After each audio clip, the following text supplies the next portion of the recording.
Assalamualaikum warahmatullahi wabarakatuh. Waalaikumsalam warahmatullahi wabarakatuh. Selamat pagi semuanya. Bagaimana kabarnya? Baiklah, hari ini hari Jumat 5 Desember 2022 kelompok 8 terakhir akan menginformasikan terkait kewirausahaan yang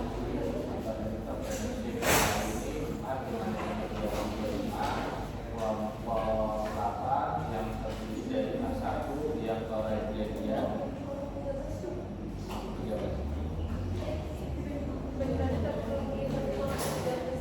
kelompok 13, oke. Kelompok 13 yang terdiri dari A1 yang Toraja hadir. Kedua ada Vanekoto Anaja, oke, berdoa.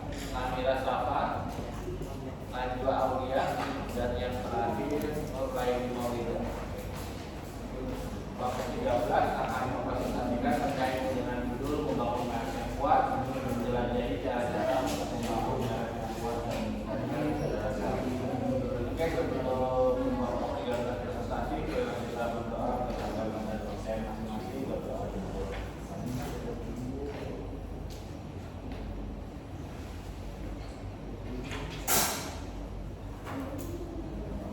Oke, berdoa selesai, silahkan kepada kelompok 13 pada tempat. Baik, assalamualaikum warahmatullahi wabarakatuh. Selamat pagi semuanya. Jadi pada hari ini kami akan mempresentasikan judul PPT Kewirausahaan, yaitu membangun merek yang kuat, menjelajahi cara-cara untuk membangun merek yang kuat dan meningkatkan kesadaran merek. Anggota kelompoknya ada selaku Dr. Jadian, Bapak Noman Nazla, Namira Safa Zahra, Najwa Aulia, dan Nurlaini Maulida. Rumusan masalah dari makalah kami yaitu yang pertama, apa yang dimaksud merek kuat dan bagaimana strategi membangunnya. Yang kedua, strategi apa yang efektif meningkatkan brand awareness. Yang ketiga adalah faktor apa yang mempengaruhi keberhasilan branding. Selanjutnya akan dilanjutkan oleh teman-teman.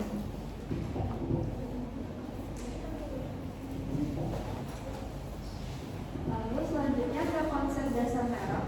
Merek adalah identitas yang membedakan produk atau perusahaan dari pesaing dan menjadi simbol nilai bagi konsumen.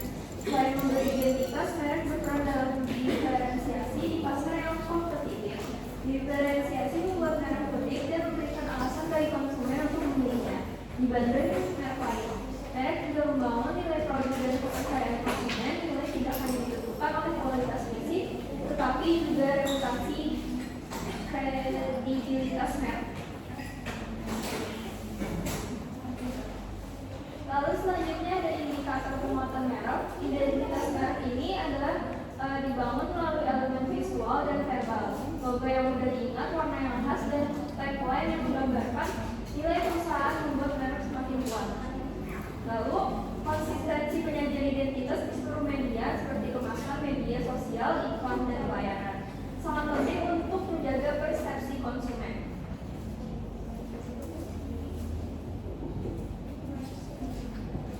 Lalu indikator penguatan merek yang kedua itu ada basis positioning. Posisi ini bisa berbasis kualitas, harga, inovasi, pengalaman pengguna atau nilai emosional tertentu. Positioning yang jelas membuat konsumen mudah memahami apa keunggulan merek ini dibandingkan pesaing. Lalu indikator penguatan merek yang ketiga ada pembentukan brand equity. Ekuitas merek terbentuk dari awareness, citra positif, persepsi, kualitas, dan loyalitas. Brand equity yang tinggi memberi keunggulan kompetitif, meningkatkan kepercayaan konsumen, dan memungkinkan perusahaan menetapkan harga premium. Lalu selanjutnya itu ada strategi membangun merek yang kuat. Yang pertama itu kualitas produk unggul dan konsisten. Kemudian pesan komunikasi konsisten di semua kanal online atau offline. Emotional branding untuk ikatan emosional dengan konsumen. Brand storytelling dan narasi otentik untuk membangun keterikatan. Dan interaksi digital untuk meningkatkan awareness dan engagement. Selanjutnya itu ada tantangan dan hambatan. Yang pertama itu persaingan tinggi di pasar yang padat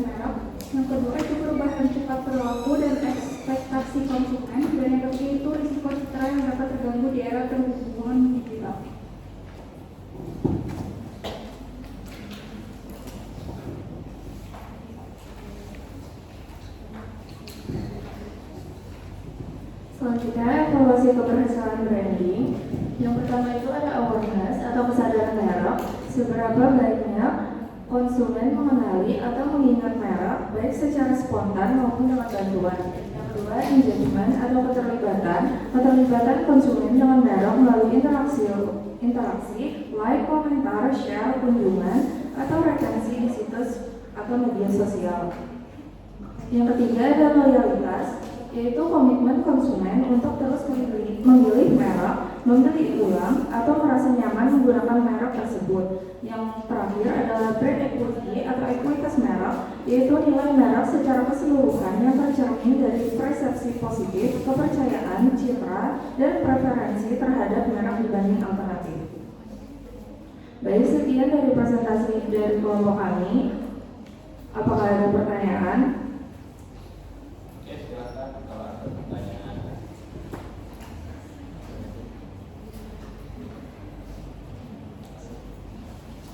Oke, kalau ada pertanyaan, saya juga mau tanya. Jika contoh di kasus atau implementasi dari bangunan yang kuat di sekitar fakultas Unpad.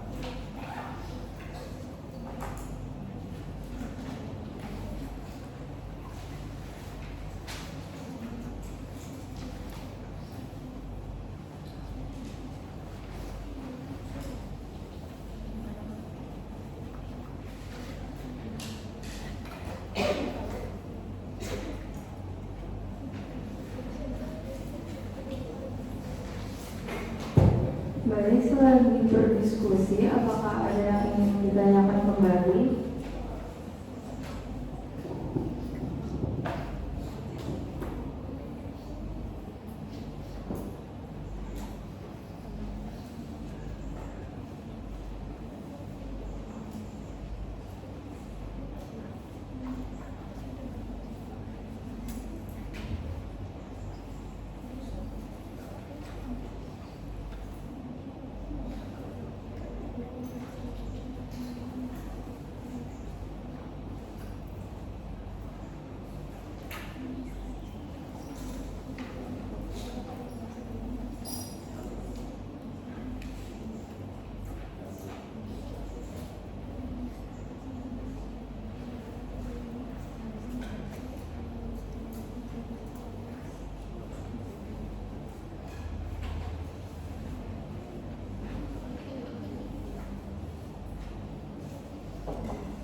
Bapak izin menjawab dari pertanyaan Bapak tadi. Tadi pertanyaannya contoh studi kasus tentang pembangunan merek di sekitar FMIPA. Mungkin salah satu contohnya itu adalah merek yang dibangun oleh teman kami yaitu Miscin. Itu awalnya itu proyek PMW ya Bapak. Terus setelah itu dikembangkan menjadi suatu wirausaha, terus dipasarkan kembali di berbagai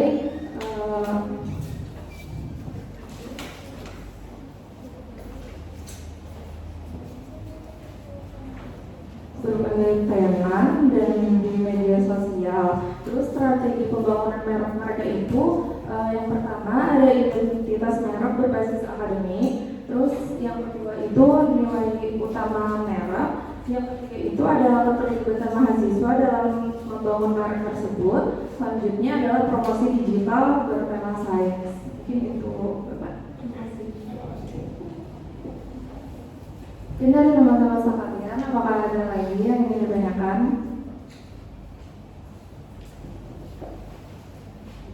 Karena mungkin tidak ada lagi pertanyaan, kami cukupkan presentasi dari kami. Terima kasih atas perhatiannya. Wassalamualaikum warahmatullahi wabarakatuh.